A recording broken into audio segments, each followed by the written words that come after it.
Gurdjieff, the Seeker. A story for the seeker whose search is not going well. There was a seeker of truth who lived at the time of utter doubt. Teachings that once helped did not work anymore. The teachers who once offered help for the search and showed maps for the journey, most of them had died many years ago and taken certainty with them.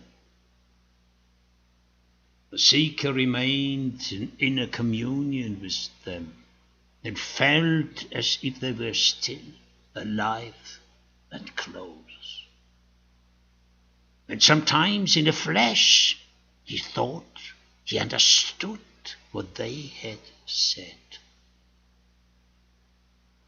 But the maps they provided have become illegible. The seeker could scarcely read the worn-out names of landmarks. The stream looked like a road. A hollow could be taken for a hill.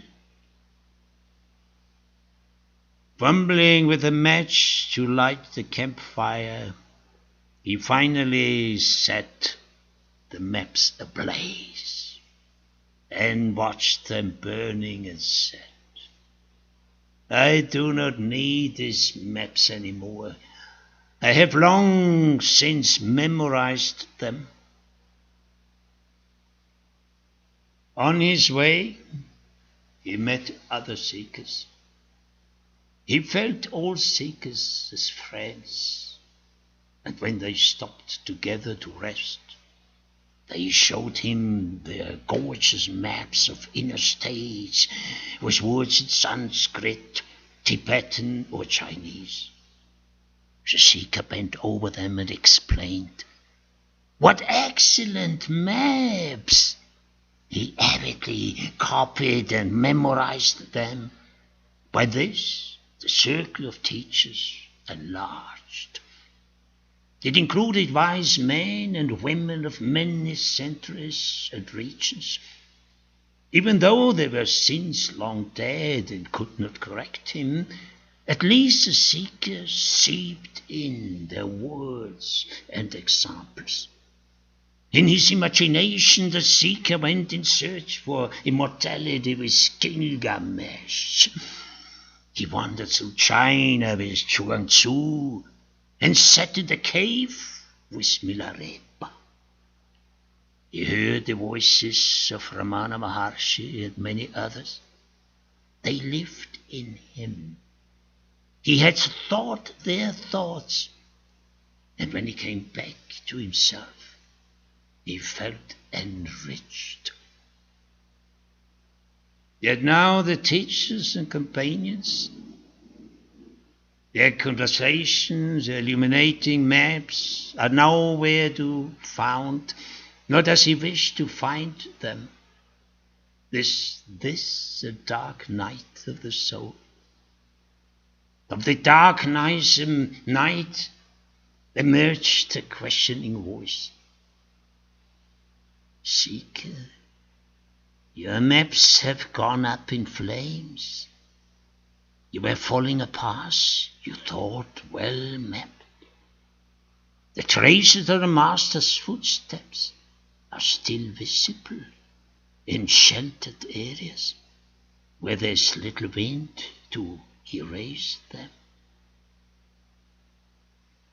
Some seekers, fascinated by the pattern of footprints, became scholars or devotees and settled beside them and venerated footprints instead of following them.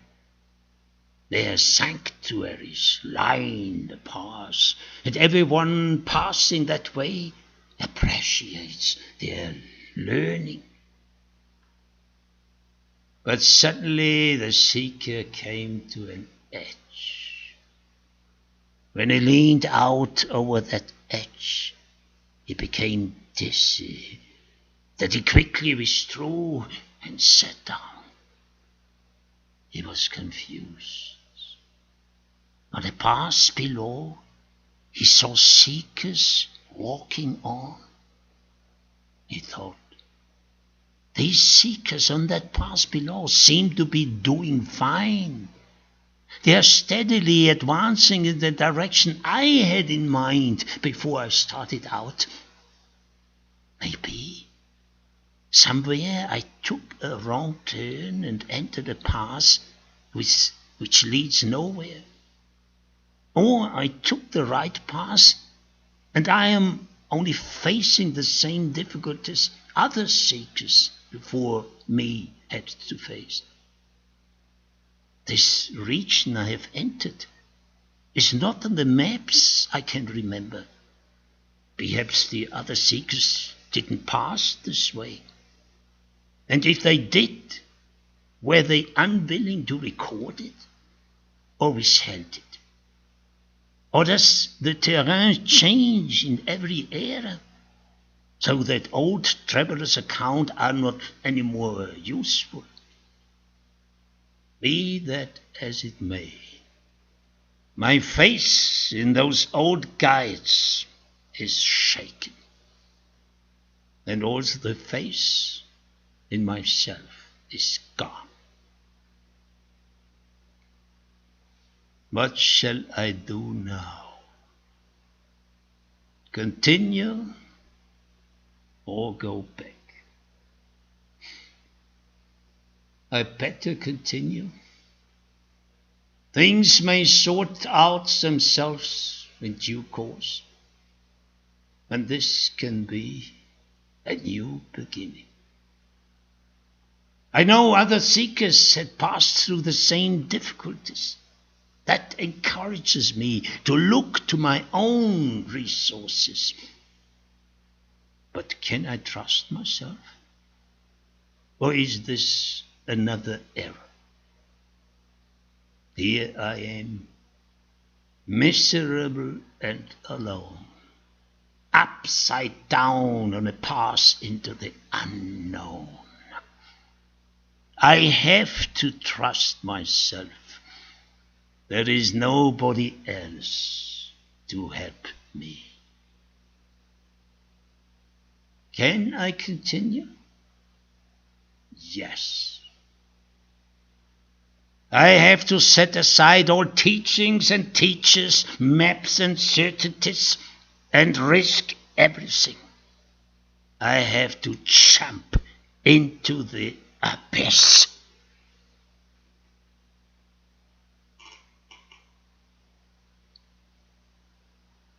When the seeker came back after his long search, he was asked, "Seeker, what have you found?" He said, "I have found nothing, and a lot, so little and so much. I tell you, one must see as much as possible before one dies." "But why see as much as one can? Seeker, after your long search, you must be tired now. It's time for you to settle down, build a house, a home at some attractive spot. There you can advise seekers who come this way."